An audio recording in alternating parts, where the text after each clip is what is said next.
I had a miscarriage on my husband's birthday. He said I ruined his day because I didn't cook his favorite meal. Yesterday, I, 26F, had a miscarriage. It was our second child. My husband, 27M, and I had been trying for months to conceive, and after weeks of anxiety and hope, we saw the heartbeat on the ultrasound just a day before it all fell apart. I was 8 weeks pregnant, and the baby was so incredibly wanted. Everything felt normal the day before. We had an ultrasound appointment, and for the first time, we saw the heartbeat. It was just a flicker on the screen, but it was our flicker. That little blur was the promise of a future. We were thrilled. My husband even kissed my forehead afterward and told me, "We're really doing this again." Fast forward 24 hours. I was home playing with our 2-year-old son when I felt a strange pressure low in my abdomen. Not painful at first, just unsettling. Then came the bleeding. At first it was light, but within 15 minutes it had increased to the point where I knew something was very, very wrong. I immediately texted my husband, who was working about 30 minutes away.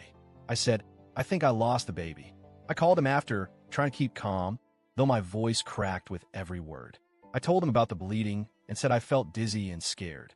I also said our toddler was still awake and I couldn't focus on both taking care of him and handling what felt like the worst moment of my life.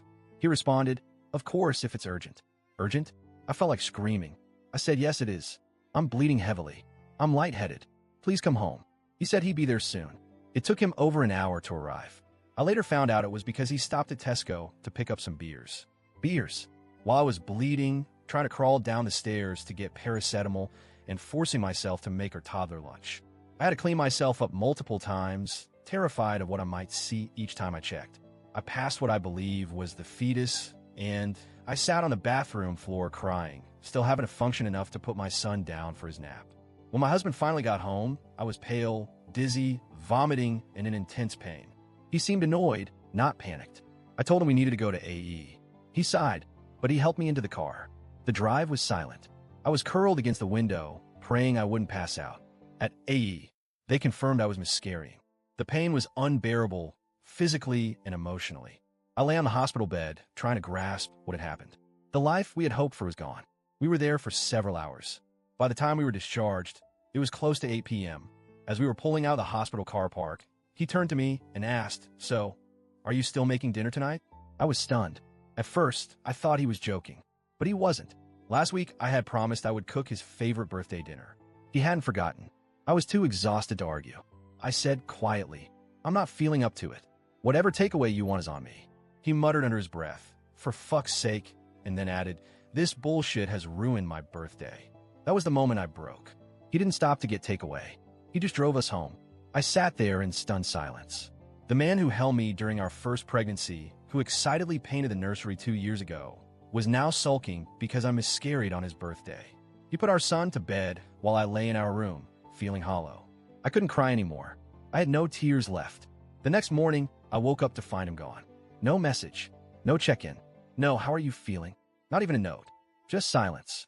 The man I married walked out the door like nothing had happened. I waited the entire day for a message, even just a word, but there was nothing. When he came home at 8:30 p.m., he didn't say a word to me. He walked past me like I was invisible. About an hour later, I tried to talk to him. I asked if we could just talk. He ignored me. I asked again. He didn't even look up from his phone. Finally, I snapped. I said, "You're a disgrace." He got up, walked into the bedroom, slammed the door, and locked it. I was left standing in the hallway like a ghost. Then came the message from his mother. She told me I needed to be more understanding, that her son had suffered a loss too, that I was being too harsh. She didn't ask how I was, didn't say a word about me, and all I could think was, he talked to her. He opened up to her, but not to me. I was the one who carried the baby. I was the one who bled, who vomited, who shook on that hospital bed. I was the one who had to wipe tears off my toddler's face while hiding my own. He lost something too, I get that, but he wasn't the one flushing our dreams down the toilet. He wasn't the one doubled over in pain, still trying to keep the house together. In the last 24 hours, I felt more alone than I ever have. My body is wrecked. My heart is shattered. And my husband? He's treating me like I ruined his party. We have been together for 5 years, married for 3. He's always had moments where he needed space during stress. But this feels different. It feels like abandonment. I keep asking myself if I'm the one being irrational. I know hormones are wild after miscarriage. I know grief clouds judgment. But calling him a disgrace for what he said and how he acted, is that really too far? I would never have done this to him. If he were the one in pain, the one facing a loss, I would have held him. I would have been there. I wouldn't have stopped for alcohol. I wouldn't have asked him to cook. I wouldn't have walked away. So now, I'm questioning everything.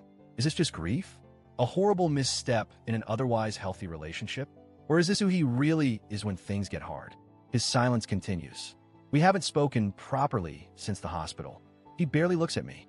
I asked again this morning if we could talk. He said later. Later hasn't come, and I'm starting to wonder if it ever will.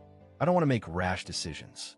I'm still healing, but the thought of staying in a marriage where I'm treated like this during one of the worst moments of my life makes me sick. So, Reddit, AITA for calling him a disgrace? Because right now, that's exactly how he feels to me.